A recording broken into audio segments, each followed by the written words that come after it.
Hello guys. मैं आपको अपना नेम नहीं बता रही क्योंकि वो आप सामने देख सकते हैं।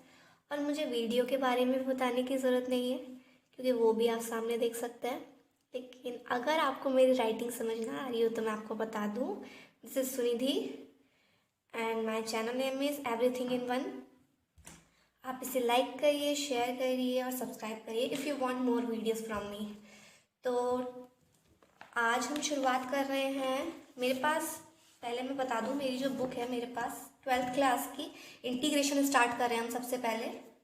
और मेरे पास जो बुक है वो हिंदी मीडियम की है, लेकिन अगर आप सीबीएसई बोर्ड के स्टूडेंट हैं तब भी आप इससे स्टडी कर सकते हैं क्योंकि ज़्यादा डिफरेंस नहीं है, सिर्फ लैंग्वेज का डिफरेंस है। बाकी आपको क्वेश्चंस इंग्लिश मीडियम की और हिंदी मीडियम की दोनों की बुक में सेम ही मिलने वाले हैं। तो सबसे पहले हम इसके फॉर्मूले डिस्कस करेंगे, फिर उसके बाद उस पर बेस्ड क्वेश्चन करेंगे। तो फर्स्ट टू सिक्स आप क्वेश्चन करेंगे। तो इसमें जो फॉर्मूले यूज़ होने वाले हैं वो मैं आपको सबसे पहले बता देती हूँ। So let's start. तो गाइस, इंटीग्रेशन के फॉर्मूले डिस्कस कर रहे हैं। अब इंटीग्रेशन का नाम आया है तो डिफरेंशिएशन का नाम तो लेना ही पड़ेगा ना, वरना उसे बुरा लग जाएगा। तो डिफरेंशिएशन और इंटीग्रेशन जो होते हैं वो एक दूसरे के अपोजिट होते हैं, लेकिन अगर आपको डिफरेंशिएशन आता है तो आप इंटीग्रेशन ईजिली कर सकते हैं। तो डिफरेंशिएशन जो है आपकी फर्स्ट बुक में है और ये सेकंड बुक है जिसमें मैं इंटीग्रेशन डिस्कस कर रही हूँ। फर्स्ट बुक भी करेंगे, लेकिन इंटीग्रेशन ये है कि आपके बोर्ड के लिए बहुत ज़्यादा इंपॉर्टेंट है। तो इंटीग्रेशन के फॉर्मूला देखना है। और मे बी आप में से कुछ ने डिफरेंशिएशन पहले से कर रखा होगा तो आपको इंटीग्रेशन करने में ज़्यादा प्रॉब्लम नहीं होगी। तो सबसे पहला फॉर्मूला है, फर्स्ट फॉर्मूला, एक्स की power n d x is equal to x की power n plus one upon n plus one. और इंटीग्रेशन करते वक्त ना साथ में एक कांस्टेंट ऐड होता है जो आप प्लस सी करके लिख सकते हैं। C means constant. तो जैसे कि एग्जांपल लेते हैं, एक्स की पावर 3 dx का आपको इंटीग्रेशन करना है। तो इस एन की जगह आपको कोई भी नेचुरल नंबर दे देंगे और आपसे बोलेंगे कि उसका इंटीग्रेशन करिए, उसे इंटीग्रेट कीजिए। तो एक्स की पावर 3 dx है तो एन की जगह 3 रख देंगे। एक्स की पावर 3+1 अपॉन 3+1 प्लस सी। तो एक्स की पावर 4/4 प्लस सी, ये आपका आंसर हो गया। डिफिकल्ट नहीं है, फॉर्मूले होंगे तो आपका आधा काम तो यही भी पड़ गया। बस फॉर्मूला याद कर लीजिए अच्छे से। तो पहला फॉर्मूला ये हो गया। सेकंड फॉर्मूला होगा cos x dx। तो cos x dx का, जब cos x का इंटीग्रेशन करते हैं तो हमें sin x प्लस सी मिलता है। लेकिन अगर यही डिफ्रेंशिएशन करना हो तो अगर इसका डिफ्रेंशिएशन करते हैं तो d/dx cos x is equal to हो जाता है माइनस का sin x। तो देखिए, अब आप देख सकते हैं कि सच में अपोजिट है एक दूसरे के। तो इसका sin x प्लस सी हो गया। तो इस पर बेस्ड एक एग्जांपल ले लेते हैं, cos 3x, इसको इंटीग्रेट करना है। तो देखिए 3x है, तो जब आप नॉर्मली जब डिफ्रेंशिएशन करते थे, जैसे आपको इसका ही डिफ्रेंशिएशन करना हो cos 3x का, तो cos 3x का माइनस का sin 3x हो गया, ठीक है। और फिर इस 3x का होता था तो ये इसके मल्टीप्लाई में आ जाता था, है ना। तो ये हो जाता था माइनस का 3 sin 3x, ठीक है।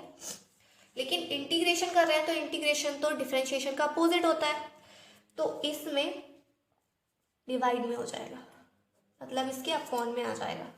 तो cos 3x का, sorry, sin 3x upon 3 plus C, इसका आंसर हो गया। समझ आया। तो नेक्स्ट आपका फॉर्मूला देखते हैं।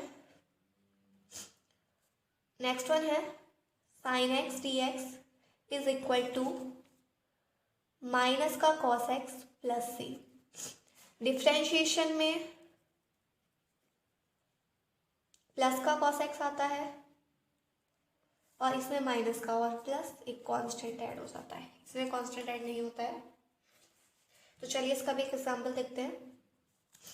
sin 3x dx is equal to sin 3x का माइनस के cos 3x, 3x का अपॉन में डिवाइड हो जाएगा प्लस सी, आंसर।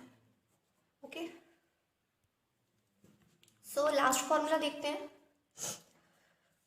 e की पावर x dx। Is equal to होता है ई की पावर एक्स प्लस सी। ठीक है, ई की पावर एक्स का डिफ्रेंशिएशन करते हैं तो वो भी ई की पावर एक्स ही होता है, डी ओवर डी एक्स ई की पावर एक्स इक्वल ई की पावर एक्स। ठीक है, तो अब तो इसका एग्जाम्पल ले लेते हैं। तो ई की पावर 3x दे रखा हो, डी एक्स दे रखा हो, तो हो जाएगा आपका ई की पावर 3x अपॉन 3 प्लस सी। सो चलिए, अब हमने सारे फॉर्मूले देख लिए, अब इसी में बेस्ड क्वेश्चन देखते हैं। तो आप ये 1 to 5 क्वेश्चन देख रहे हैं, तो ये जो अभी फॉर्मूले बताए हैं उन्हीं के बेस्ड पे 5 क्वेश्चन सॉल्व हो जाएंगे। सबसे पहला क्वेश्चन लेते हैं। सबसे पहला क्वेश्चन जो है वो पीछे मैंने आपको पहले ही बता दिया, लेकिन फिर भी बता देती हूँ। तो इसी का हो जाएगा sin 2x dx प्लस सी cos 2x, वो भी माइनस का, अपॉन 2 प्लस सी। ये आंसर हो गया। नेक्स्ट है question number 2, cos 3x is equal to cos 3x dx plus C. तो इसका हो जाएगा sin 3x upon 3 plus C answer. Question number 3 है। तो गाइस नेक्स्ट क्वेश्चन है आपका क्वेश्चन नंबर 3, ई की पावर 2x। तो इसका इंटीग्रेशन करना है, तो ई की power 2x dx is equal to e की पावर 2x। तो ई की पावर 2x dx में ई की पावर 2x का ई की पावर 2x हो गया, और 2x का होगा तो अपॉन में 2 आ जाएगा प्लस सी। फॉर्मूले आप सारे आपको मैंने पीछे बता दिए थे। ई की पावर एक्स डी एक्स का होता है ई की पावर एक्स प्लस सी। तो क्वेश्चन नंबर 4 है ए एक्स प्लस बी का होल स्क्वायर। तो गाइज ये वाला जो क्वेश्चन है, अगर हम इसे होल स्क्वायर खोल के सॉल्व करेंगे तो बहुत लेंथी हो जाएगा। तो इसके लिए एक मेथड होता है, सिंपल मेथड है। ए एक्स प्लस बी जो है इसको टी लेट कर लेना है, फिर उसके बाद differentiate both side, normally differentiate कर देना है। तो a d x, b constant है, कॉन्स्टेंट का डिफ्रेंशिएशन होता है तो वो 0 होता है, प्लस 0, टी का हुआ तो टी। तो d x is equal to d t upon a, d x की value d t upon a आ गई और एक्स प्लस बी की इक्वल टी लेट करा है।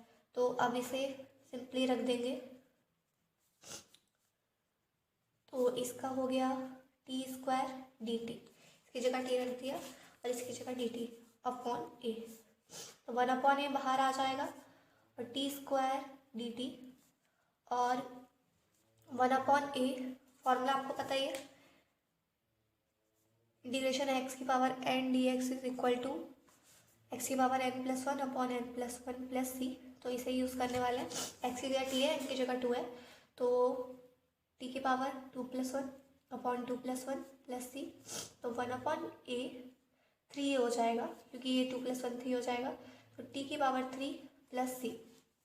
ओके, तो 1 अपॉन 3 ये हो गया। तो टी की जगह टी की वैल्यू रख देते हैं। तो टी की वैल्यू क्या लेट करी थी हमने, ए एक्स प्लस बी का होल क्यूब प्लस सी। ये आपका आंसर हो गया। नेक्स्ट वन देखते हैं जल्दी से। Question number 5। क्वेश्चन नंबर 5 है sin 2x माइनस 4 e की पावर 3x। तो इसे इंटीग्रेट करते हैं, sin 2x माइनस 4 e की पावर 3x। तो sin 2x का आपको पता ही है क्या होता है इंटीग्रेशन, cos 2x हो जाएगा और अपॉन में 2, क्योंकि sin x का माइनस का cos x होता है। और अब माइनस 4 ऐसे ही रहेगा, 4 कांस्टेंट है, ठीक है। तो 4 कांस्टेंट है तो 4 ऐसे ही रहेगा, e की पावर 3x का होगा तो e की पावर 3x हो जाएगा, और 3x का अपॉन में 3 प्लस सी। तो यही आपका आंसर हो गया। Thanks for watching.